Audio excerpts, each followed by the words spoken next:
पुढील कार्यक्रम प्रसारित करणारे आहेत जॉयसमेर मिनिस्ट्रीचे मित्र आणि भागीदार.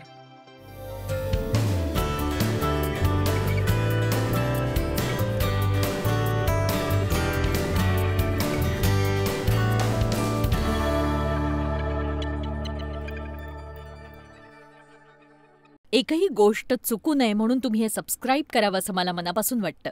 ख्रिस्तासोबतच्या तुमच्या नात्यात वाढ व्हावी अशी शिकवण आम्ही पोस्ट करणार आहोत आणि त्यासोबत आमच्या सेवाकार्याचा एक भाग असणारा हँड ऑफ होपचे जगभरातले अपडेट्सही देणार आहोत.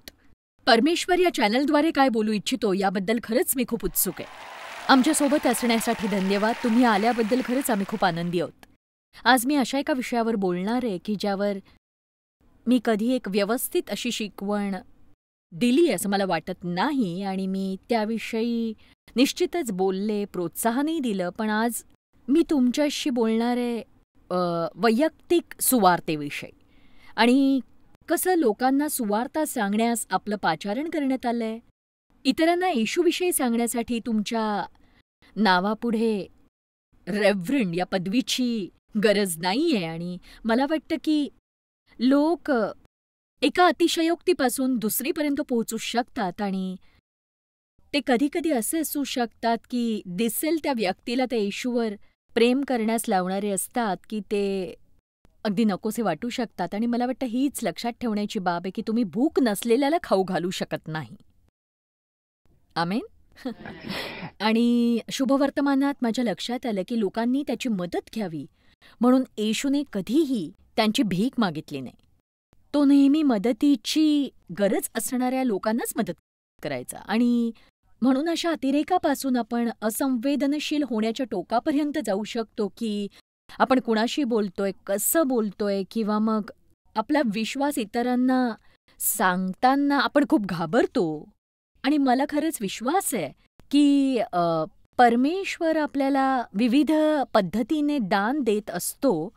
म्हणजे याचा समावेश सुवार्ता सांगण्यातही आहे जसा तो इतर दानांमध्ये सुद्धा आहे. आणि उदाहरणार्थ मला असं वाटतं रस्त्यावर जाऊन प्रचार करण्यासाठी काही लोक खरंच अभिषिक्त असतातच. आणि एक सांगू, मला असं वाटतं बरेच लोक कुणाशीही येशूविषयी बोलू शकतात आणि मी हेच म्हणेन की मला माझ्या सोयीची जागा लागायची. पण इथे मी हेच सांगू इच्छिते की मी असं नाही म्हणत की आपण जे करू त्यात नेहमी सोय पाहावी. आपण आत्म्याला अनुसरायला हवंच, मग ते आरामदायक असो किंवा नसो. पण मला विश्वास आहे की एखादी गोष्ट करण्यास जर आपण अभिषिक्त असू तर ते आपल्याला दयनीय करत नाही आणि ते करणं आपल्यासाठी नक्कीच कठीण नसतं. नक्कीच ते अगदी नैसर्गिक असं असतं. आणि सर्वप्रथम मी हे स्पष्ट करू इच्छिते की आपल्या सगळ्यांना हे करण्याचं पाचारण आहे.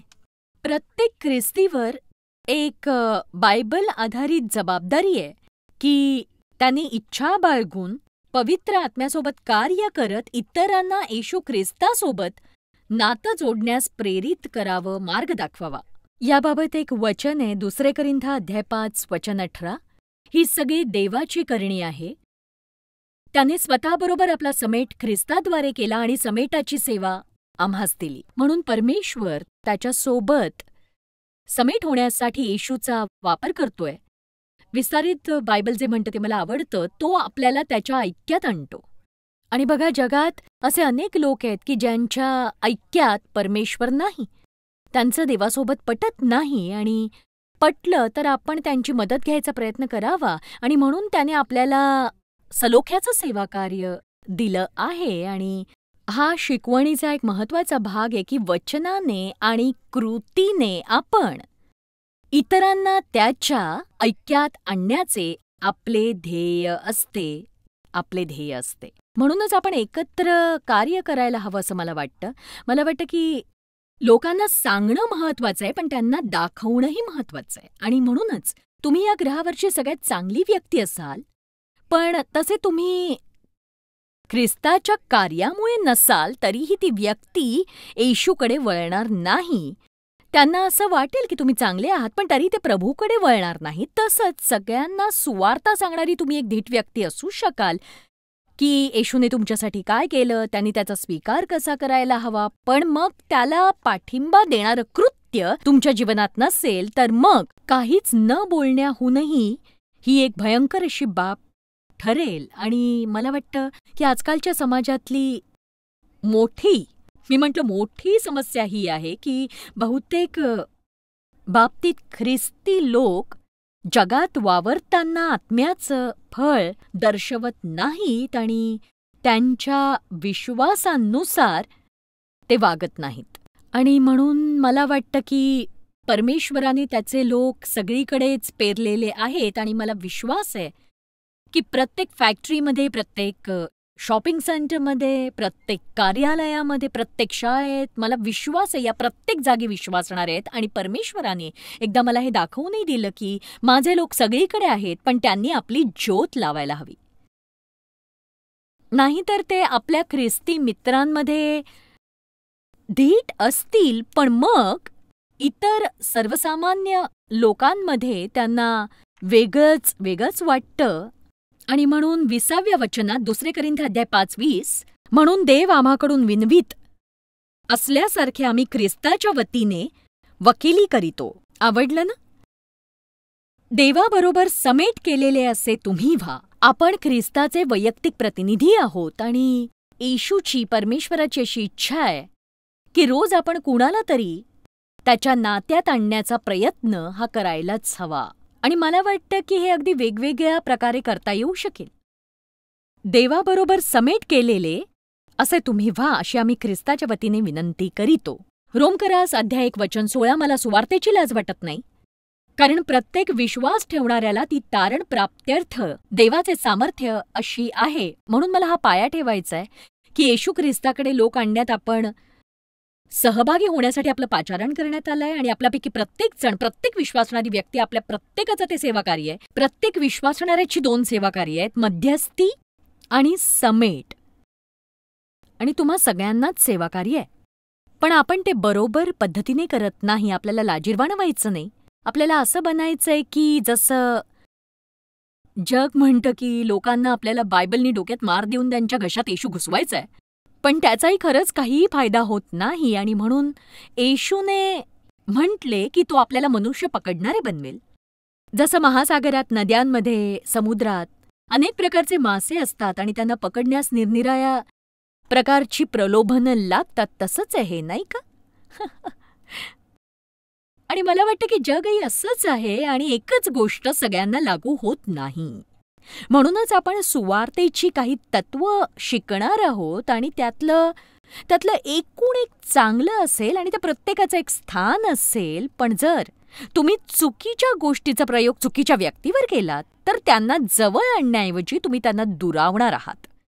मग त्याचा काय उपयोग आहे सांगा मला तुम्ही? आपल्याला केवळ असं वाटतं कामा नये की आपल्यावर एक दायित्व आहे आणि म्हणून देवाच्या इच्छेनुसार न करता आपण संवेदनशील न राहता कार्य करत राहतो. आणि काही मासे हे काही हंगामातलेच असतात. आणि मला यावर विचार करावासा वाटला, कारण आपण एखाद्या व्यक्तीला, मग तो मित्र असो किंवा अनोळखी कुणी, ख्रिस्ताकडे आणण्याच्या प्रयत्नात असू, पण बहुधा त्यांचा तो योग्य काळ नसेल. आणि मग तुम्ही म्हणाल, पण मग ख्रिस्ताचा स्वीकार करण्यासाठी प्रत्येक काळ उत्तम नाहीये का? मला इतकंच म्हणायचंय की मला वाटतं ती व्यक्ती आयुष्याच्या एका विशिष्ट काळात हवी, त्यांच्यात परिवर्तनाची तीव्र इच्छा असायला हवी, किंवा त्यांची परिस्थिती अशी हवी की देवाने त्यांच्या मनाला ते पटवून दिलं असेल. त्यांनी अतिशय त्रासात असायची गरज नाही. एका बाईने मला सांगितलं होतं, एक सांगू की माझं जीवन खरंच खूप छान होतं, पण ती म्हणाली मला तरीही शांती लाभत नाही. एका कुठल्या बाबतीत मी निराश नव्हते, पण माझ्यात शांतीच नव्हती आणि त्यामुळेच मी परमेश्वरासोबतच्या नात्याजवळ आकर्षित झाले. बघा, जगात असे शेकडो लोक आहेत की त्यांना शांती नाहीये, ते आनंदी नसतात. मला वाटतं प्रत्येक ख्रिस्ती हे करू शकतो, प्रत्येक ख्रिस्ती करू शकतो. पाहणारी प्रत्येक व्यक्ती, इथली प्रत्येक व्यक्ती, आपण हेतुपूर्वक जगात वावरताना आनंदी आणि शांततापूर्ण असं वागावं. केवळ सुखी राहा आणि शांततापूर्ण राहा, हे नवीन कार्य आहे. जगात वावरा आणि विशेषतः काम करताना आनंदी राहा आणि शांतीने राहा, कारण जग असं नाहीये. ते आनंदी नाहीये, ते शांततापूर्ण नाहीये. आपण जगात असूनही जगाचे नाही आहोत. आणि मला वाटतं एका गोष्टीने लोकांचं लक्ष अशानंच लागतं की काहीही घडत असतानाही तुम्ही शांतीत आहात का आणि तुम्ही आनंदी आहात का? बघा, मी उगाचच आनंदी राहण्याविषयी बोलत नाहीये. तर सातत्याने जर तुम्ही आनंदी असाल तर लोक आश्चर्याने असा विचार करतील की पण हिच्याकडे काय आहे जे माझ्याकडे नाही, आणि तुमच्यात काय वेगळं आहे. आणि मला वाटतं आपण जगात बाहेर पडून त्यांच्यात भूक उत्पन्न करावी आणि आपण मीठ आणि प्रकाश बनायला हवं. बघा, आपण आपल्या जीवनाने लोकांमध्ये भूक उत्पन्न करावी. मी आधी हे बोलले की माझ्या जीवनात कधीच शांती नव्हती. सतत गडबड, ओरडणं, वाद घालणं, खूप रागीट अशा घरात माझी वाढ झाली. आणि मी खरोखर सांगते, शांती म्हणजे काय मला माहीतच नव्हतं. शांती असणं म्हणजे काय मला माहीत नव्हतं. पण जेव्हा जेव्हा माझं डेव्हशी लग्न झालं, तो शांतीचं उत्तम उदाहरण होता. आणि काही काळ मला त्याचाही त्रास झालाच, कारण मला वाटायचं की आपल्यात या इतक्या समस्या आहेत आणि तुला माझा राग यायला हवा, पण तो असं अगदीच करत नसे. आणि मग काही काळाने माझ्यात भूक उत्पन्न झाली. मला वाटलं की जर त्याच्याकडे ते असू शकतं तर माझ्याकडेही असू शकतं. म्हणून आज पाहणाऱ्या प्रत्येकाने जगात बाहेर पडा आणि आनंदी राहा, शांतिमय राहा. जेव्हा लोक तुम्हाला विचारतील की जे काही घडतंय त्यातही तुम्ही सुखी कसे राहता, शांतीत कसे राहू शकता तुम्ही, जगात काय चाललंय याची तुम्हाला भीती नाही वाटत, मग तुम्हाला बोलायला संधी मिळेल. एक सांगू, मीही अशीच असायचे. मला वाटतं लोकांना हे सांगणं चांगलं असतं की मीही अशी होते. लोकांना असं वाटू देऊ नका की तुम्ही परिपूर्ण आहात, तुम्हाला काहीच अडचणी नाहीत. मीही तशीच होते. माझ्या आयुष्यात अनेक भीती होत्या. मी सतत काळजी करायचे, मी निराश असायचे. पण मग जेव्हा माझी ओळख येशू ख्रिस्ताशी झाली, माझ्या लक्षात आलं की माझी शांती आणि आशा त्याच्यातच आहे. आणि खरं तर मला त्यापेक्षा अधिक काही बोलायची गरज नाही. आणि जर लोकांना चौकशी करायची असेल तर ते दुसरा प्रश्न विचारतील, आणि बहुधा विचारणारेही नाहीत, किंवा नंतर कधीतरी ते विचारतीलही. पण आता मी सांगू का तुम्हाला की हे तुम्ही समजून घ्यावं असं मला वाटतं. की माझा जावई मला हे म्हणाला, माझ्या मुलांनी माझ्यासोबत मासे पकडायला यावं असं मला वाटायचं, पण नंतर मला कळलं की त्यांना एकमेकांना पकडण्यातच इंटरेस्ट आहे. आणि बरेच ख्रिस्ती हे करतात की ते इतरांच्या जीवनात जो वेळ त्यांनी गुंतवायला हवा त्यांना येशूपर्यंत आणण्यासाठी, त्यासाठी ते तयार नसतात तेवढा वेळ गुंतवण्यासाठी. आणि म्हणून मी आज इतकंच म्हणू शकते की लोकांच्या आयुष्यात वेळ गुंतवण्यासाठी तुम्ही तयार आहात का? एक सांगू, कधी कधी आपण तसं असायला हवं. मला एकदा एक वॉचमन असं बोलला होता. तो एक शिक्षक होता जो आता जिवंत नाही, पण मला तो खरंच खूप आवडायचा. तो म्हणाला की आपण जर लोकांना खरोखर मदत करू इच्छितो तर ते आहेत तिथेच आपण त्यांना भेटावं. आपण आहोत तिथे त्यांना आणायचा प्रयत्न करू नये. आता असं नाही की तुम्ही रोज रात्री जवळपासच्या खानावळीत जाऊन बसावं, कारण ती व्यक्ती तुम्हाला तिथे भेटणार आहे. पण मग याचा अर्थ असा नाहीये की तुम्ही त्यांच्यासोबत जेवू शकणार नाही. याचा अर्थ असा नाही की तुम्ही त्यांचे मित्र बनू शकणार नाही, कारण जगातले लोक हे बिकट परिस्थितीत आहेतच. आणि आपण बघा, दररोज मी तुम्हाला हे प्रोत्साहन देऊ इच्छिते की बाहेर जाताना रोज, याने मलाही आठवण झाली की तुम्ही हे पुन्हा सुरू करावं. पित्या, कुणाला तरी तुझ्याजवळ आणण्यासाठी माझा वापर कर, आणि मी मदत करू शकेन अशी व्यक्ती मला तू दाखवून दे. मी मदत करू शकेन अशी व्यक्ती तू माझ्या वाट्याला आण. आणि सर्वप्रथम आपण जे करायला हवं ते हे की आपली इच्छा हवी आणि खुले आम ते करण्याची इच्छा बाळगा. आणि मग जेव्हा आपण अविश्वासणाऱ्यांसोबत असू तेव्हा त्यांना अधिक सांगायला सुरुवात करण्याआधी त्यांना येशूविषयी थोडं थोडं सांगा. मला वाटतं त्यांच्यासाठी प्रार्थना करून वेळ गुंतवा. त्यांना योग्य समयापर्यंत आणूया म्हणजे ते ग्रहण करू शकतील. पित्या, त्यांचं मन नम्र कर. त्यांच्या असणाऱ्या जीवनशैलीविषयी त्यांना असंतुष्ट कर आणि तुझ्याकरिता त्यांच्यात भूक उत्पन्न कर. पित्या, त्यांना उघड प्रभू, त्यांचे डोळे उघड. माझ्या हल्लीच लक्षात आलं की जगातले कित्येक लोक हे अक्षरशः आंधळे आहेत. त्यांना समजतच नाही.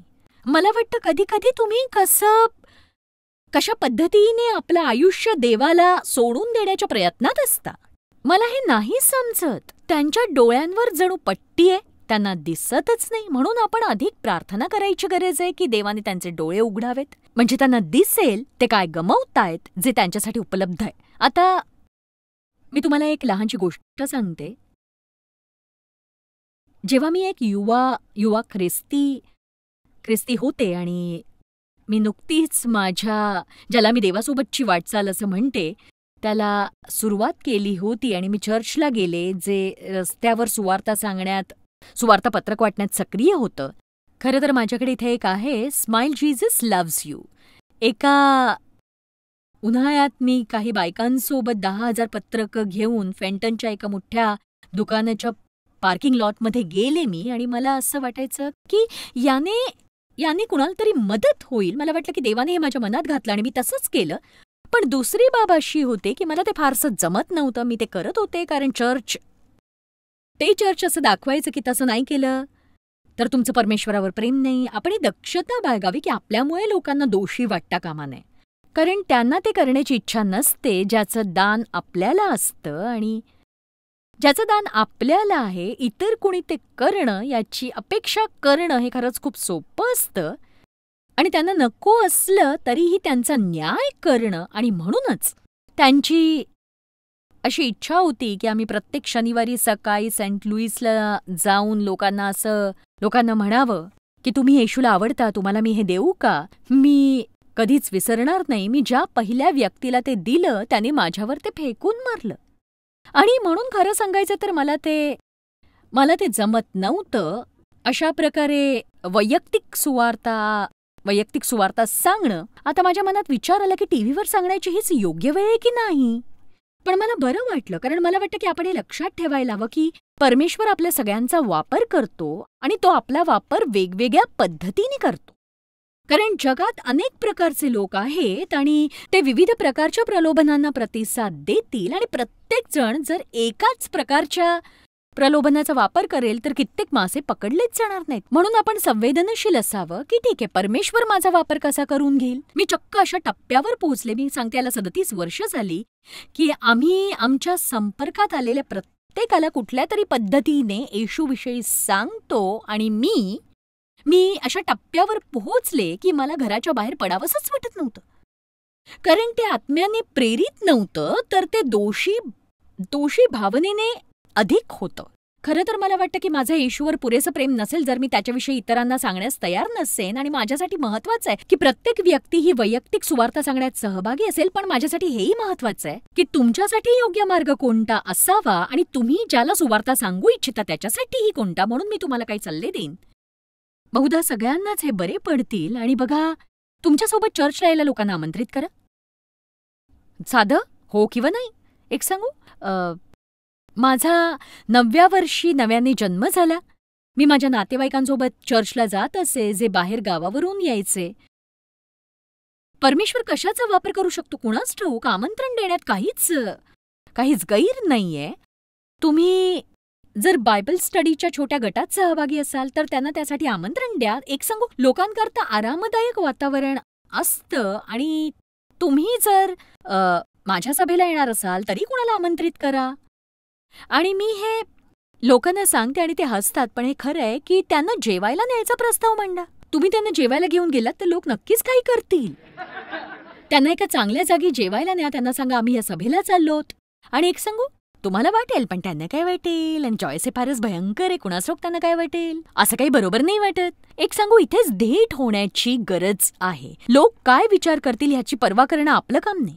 तुमचं काम आहे आमंत्रण देणं. आणि तुम्ही कुणाला जबरदस्ती करत नाही आहात. ते होकार देऊ शकतात किंवा नकार, पण निदान तुम्ही त्यांना संधी तर देताय ना.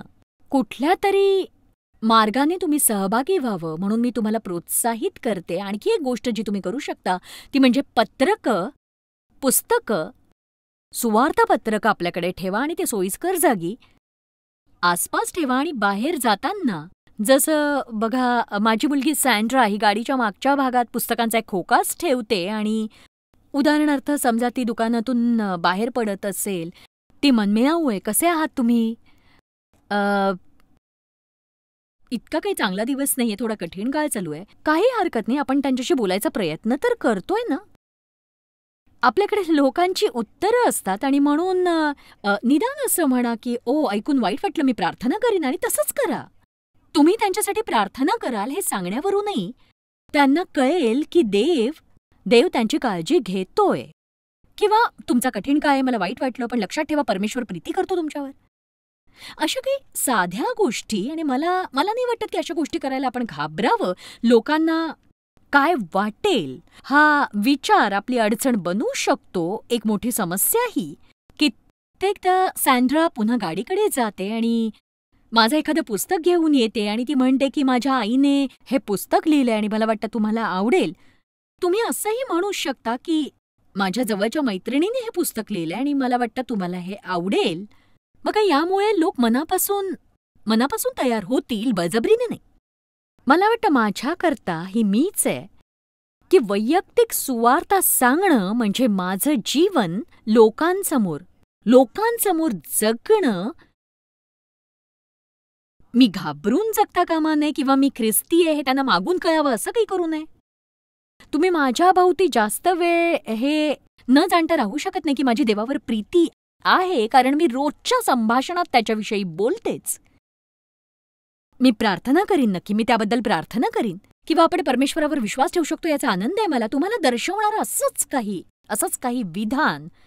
बघा, आपण अशा प्रकारचं बीज लोकांमध्ये पेरलं तर लोकांना आपण कुठे आहोत हे नक्कीच कळतं, आणि मग ती व्यक्ती कुठे याबद्दल संवेदनशील व्हा.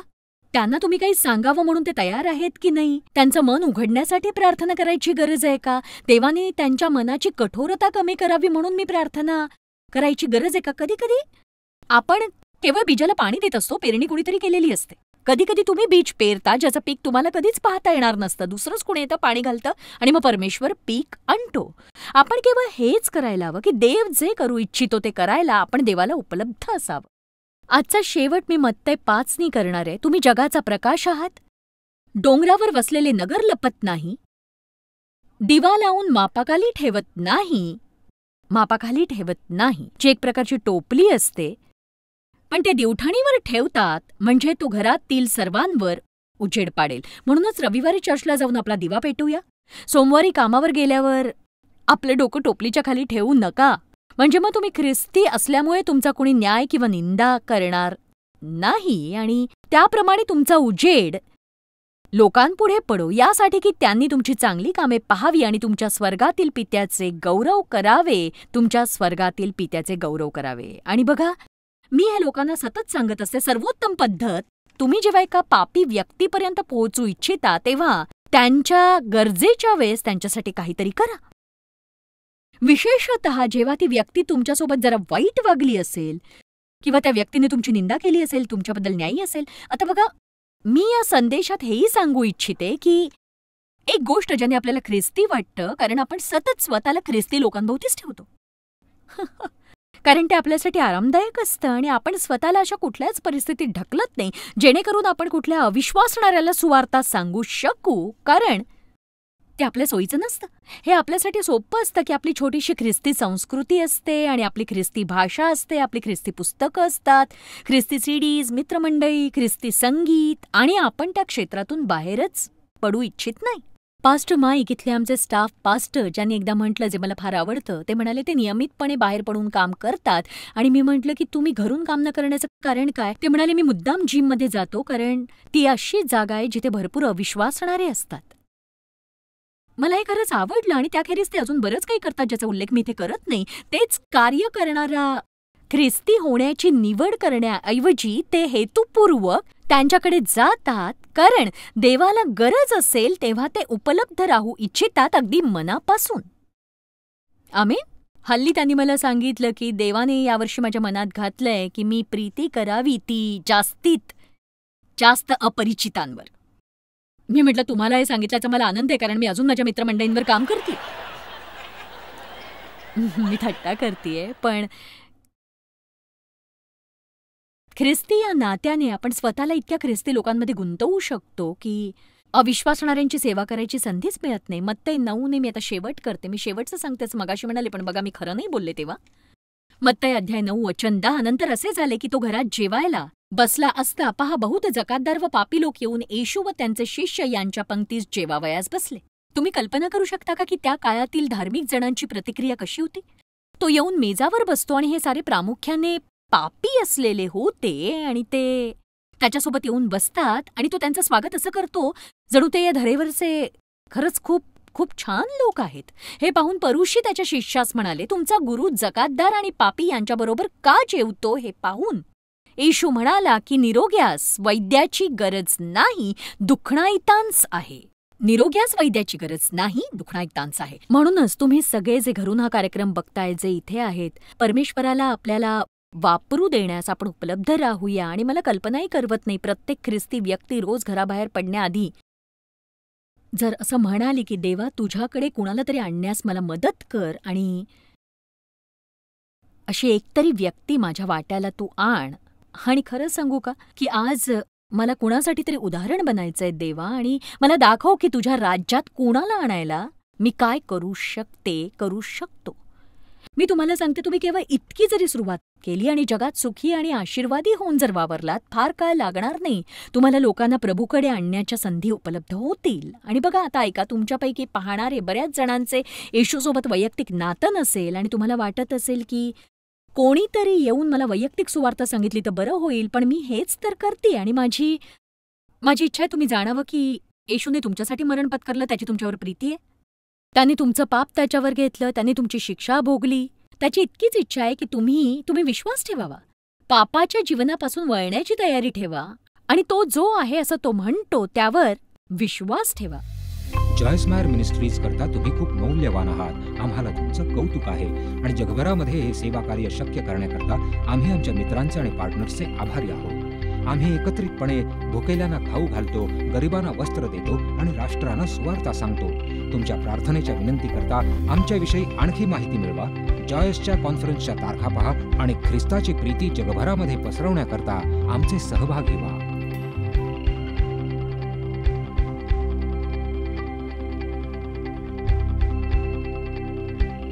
याचा सर्व खर्च जॉयस मायर मिनिस्ट्रीचे मित्र आणि भागीदार करत आहेत.